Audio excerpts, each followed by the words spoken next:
ಓಂ ನಮಃ ಶಿವಾಯ.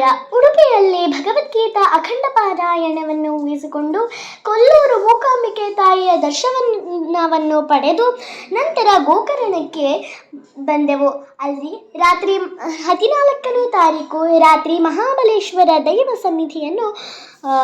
ಸನ್ನಿಧಿಯಲ್ಲಿ ದೇವರ ದರ್ಶನವನ್ನು ಪಡೆದು ಆತ್ಮಲಿಂಗದ ದರ್ಶನವನ್ನು ಪಡೆದು 15ನೇ ತಾರೀಕು ಬೆಳಗ್ಗೆ ಕೂಡ ಬಂದೆವು. ಅಲ್ಲಿಯೇ ದರ್ಶನವನ್ನು ಪಡೆದು ನಂತರ ಒಬ್ಬರು ಪುರೋಹಿತರು ನನ್ನನ್ನು ಕರೆದರು. ಏನು ಎಂದು ಕೇಳಿದರೆ ಅವರು ಹೇಳಿದರು, ಶಿವಲಿಂಗಕ್ಕೆ ಅಭಿಷೇಕ ಮಾಡಿ ನಂತರ ಗುರುಗಳ ಆಶೀರ್ವಾದವನ್ನು ಪಡೆದು ಶಿವನ ಅನುಗ್ರಹವನ್ನು ಪಡೆದು ಅವರ ಪುರೋಹಿತರ ಕೋರಿಕೆಯ ಮೇರೆಗೆ ಶ್ರೀಮದ್ ಭಗವದ್ಗೀತೆಯ 16ನೇ ಅಧ್ಯಾಯ ಷೋಡಶೋಧ್ಯಾಯ ದೈವಾಸುರ ಸಂಪದ್ವಿಭಾಗ ಯೋಗದ ಶ್ಲೋಕಗಳನ್ನು ಪಠಿಸಿದ್ದೇನೆ.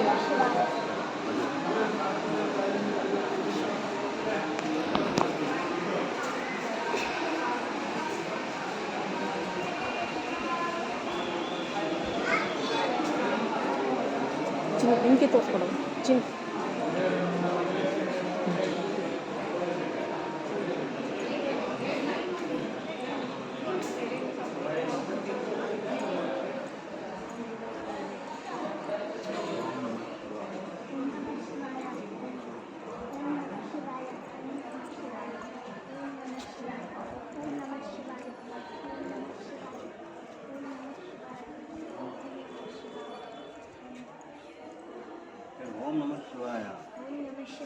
ಓಂ ನಮಃ ಶಿವಾಯ. ಓಂ ನಮಃ ಶಿವಾಯ. ಓಂ ನಮಃ ಶಿವಾಯ. ಓಂ ನಮಃ ಶಿವಾಯ. ಓಂ ನಮಃ ಶಿವಾಯ. ಓಂ ನಮಃ ಶಿವಾಯ. ಬನ್ನಿ ಬನ್ನಿ. ಓಂ ನಮಃ ಶಿವಾಯ. ಓಂ ನಮಃ ಶಿವಾಯ. ಓಂ ನಮಃ ಶಿವಾಯ. ಮಾತು ನೀರು. ಓಂ ನಮಃ ಶಿವಾಯ. ಓಂ ನಮಃ ಶಿವಾಯ. ಓಂ ನಮಃ ಶಿವಾಯ. ಓಂ ನಮಃ ಶಿವಾಯ. ಮನವ ಮಾಡ್ತೇವೆ.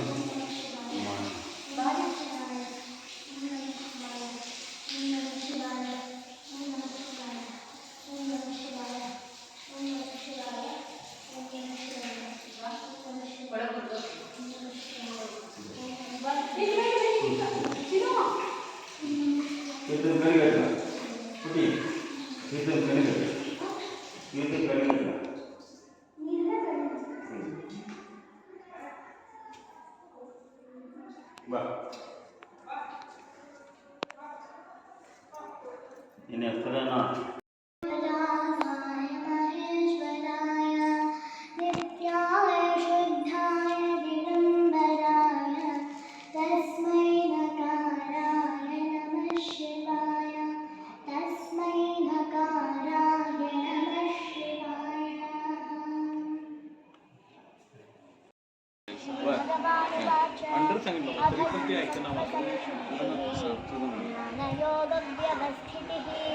दानं दमश्च यज्ञश्च स्वाध्यायस्तपार्जवम् अहिंसा सत्यमः क्रोधः त्यागः शान्तिरपैशुनं दया भूतेष्वलोलुप्त्वं माधवं ह्रीरचापलं तेजः क्षमा धृतिः शौचम् अद्रोहो नातिमानिता भवन्ति सम्पदं दैवीम् अभिजातस्य भारत दम्भो दर्पोऽभिमानश्च क्रोधः पारुष्यमेव च अज्ञानं चाभिजातस्य पार्थसम्पदमासुरीं दैवी सम्पद्विमोक्षाय निबन्धायासुरीमता माशुतः सम्पदं दैवी अभिजातोऽसि पाण्डवा गौ भूतसद्गौ लोकेऽस्मिन् दैवासुर एव च दैवो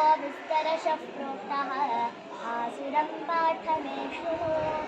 ॐ तत्सदिति श्रीमद्भगवद्गीतासु उपनिषत्सु ब्रह्मविद्यायां योगशास्त्रे श्रीकृष्णार्जुनसंवादे दैवासुरसम्पद्विभागयोगो नाम षोडशोऽध्यायः.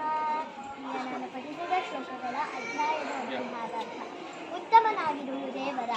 ಸಿಟ್ಟು, ಕ್ರೂರತೆ, ಅಜ್ಞಾನ, ಅಪ್ರಾಮಾಣಿಕತೆ, ಅತಿಯಾಸೆ, ಅನೈತಿಕತೆ, ಅಹಂಕಾರ ಮುಂತಾದವು ವ್ಯಕ್ತಿಯನ್ನು ಆಧ್ಯಾತ್ಮಿಕವಾಗಿ ನಾಶ ಮಾಡುತ್ತದೆ.